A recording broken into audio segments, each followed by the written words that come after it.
Bir kuni o'zimga o'zim, haqiqatda Alloh seni sevadimi deb savol berdim.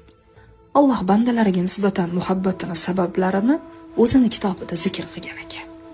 Savolimga javob topish uchun Allohning kitobini varaqlay boshladim. Qarasam, unda taqvodorlarni sevadi degan oyat chiqdi. O'zimni taqvodorlardan deb hisoblashga jur'at qila olmadim. Keyin sabr qiluvchilarni sevadi degan oyatni topdim. O'zimda sabr yetishmasligini aniq bilaman. Va so'ngra yaxshilik qiluvchilarni sevadi degan oyatni topdim.